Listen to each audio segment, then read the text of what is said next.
Vlada from VLADA'S place.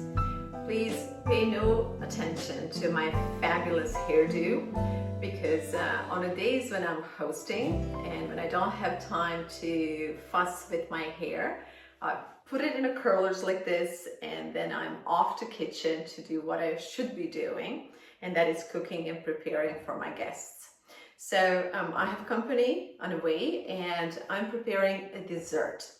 This is a recipe that I stumbled on a couple of days ago. I was just experimenting with a couple of ingredients and the recipe turned out to be really good. Now, I didn't write it down, and today I'm going to recreate that recipe with the precise measurements, and hopefully it comes out exactly that it did the other day. And if it does, both you and I can have this recipe for the future hostings or future events. Ingredients could not be more simple. All we need are some eggs, a little bit of baking soda, baking powder, a little bit of vanilla, a pinch of salt, oil, yogurt, sugar, and berries. These are fresh frozen berries, and we're gonna have them halfway thawed. So we don't want them to be completely thawed. So we want them to have some consistency to them, that is just some firmness from the fridge, but not completely frozen. We'll start with the 5 whole eggs. 2 eggs, we're gonna add 1 cup of sugar. Whenever possible, use homegrown eggs and raw sugar. Whip it really good before adding yogurt. And when it comes to yogurt, I would suggest to use full fat yogurt. Don't use low fat or no fat. Okay, we're gonna just mix these two together now. And then we're gonna add oil. So we have a cup of sugar, a little bit more than a cup of yogurt, just a little bit more. And simply that's because all I had in my container and I just wanted to use it all up. Now we're gonna add oil.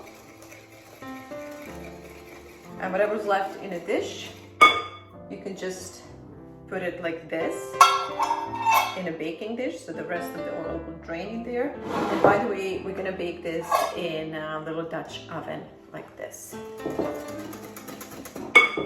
Add some vanilla for your taste.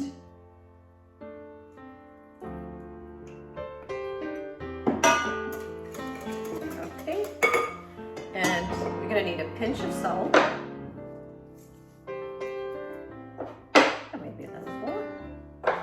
And then all that's left to do is to add some baking powder and baking soda.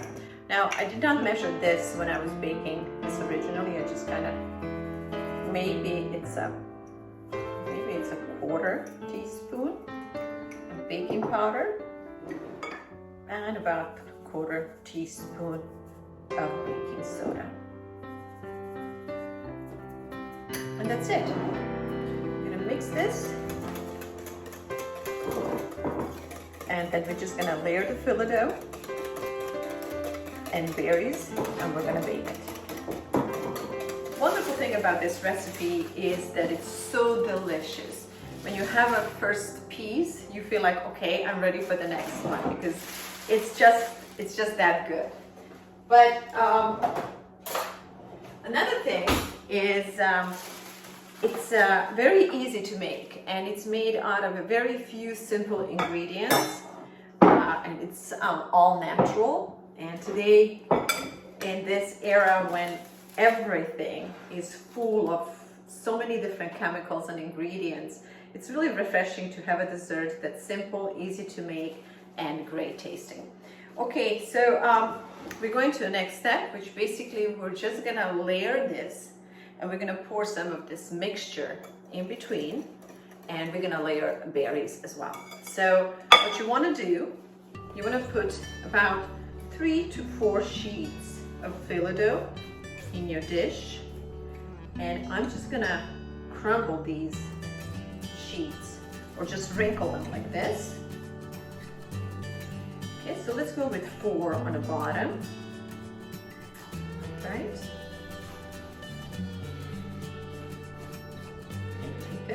then we're gonna pour some of this mixture. Place the whisk with a ladle. Right. You see how nice and thick and creamy this mixture is?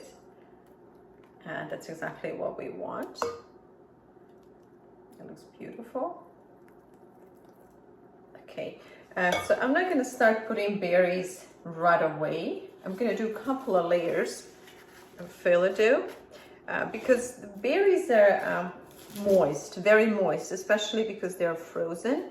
So we want to make sure that we give a good base to this cake or dessert, whatever you want to call it, before we add berries.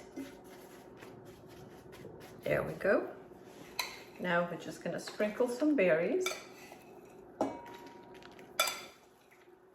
When you make desserts like this, always pay attention to the corners, because in most cases, all the good stuff ends up being in the middle of a cake. So even when I make pizza, I always pay attention and make sure that edges get enough of a good stuff so that they are equally delicious and tasty as the middle part of your cake. Okay, look how beautiful this is. And then we're just going to keep layering.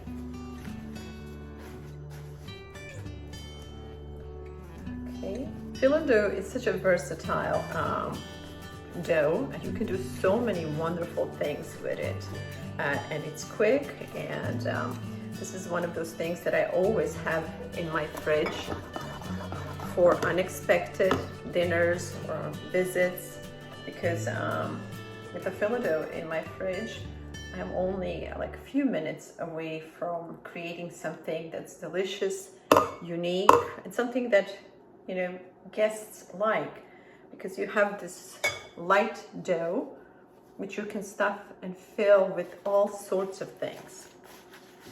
Okay, so you notice again, I'm separating berries with 2 layers of dough. Okay, we just sprinkle some more again. And one thing to keep in mind is when you bake this cake, it's gonna look like it's undone. You're gonna notice that middle part of the cake as it bakes, it's gonna be kind of shaky and it's gonna look like it's raw.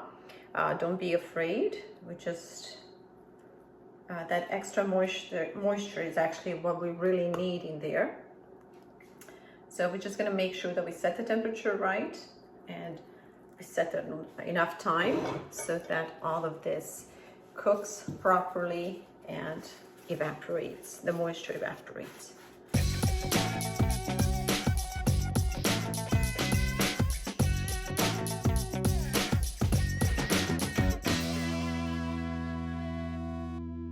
That was simple enough, wasn't it? So all that's left is to bake it and to make sure that you let it rest before you serve it. Meaning that once it's baked, we're gonna need at least an hour for the dish to set and to cool off before we serve it.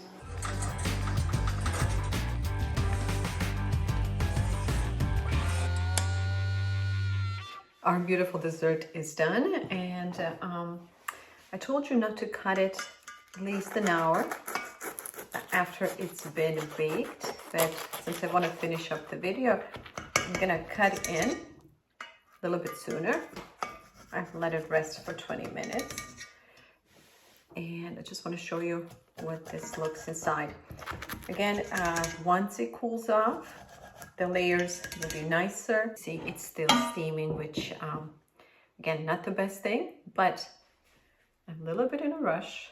I like finishing off mine with a little bit of a real maple syrup and some fresh berries on side.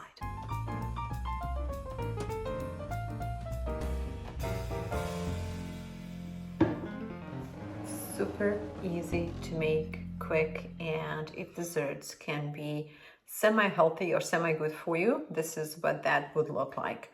Meaning that ingredients inside are all natural, they're fresh, they're simple, And a dessert like this can be a dessert, but it also can be a great breakfast. It's time to get ready for my guests. The table is set, and for dinner tonight, I'm serving homemade eggplant parm. Eggplant parm is one of my favorite Italian dishes, and this one turned out particularly good. Cooking is all about the friends and family, so let the dining begin. Thank you so much for watching. That's all for today, and I'll see you again soon.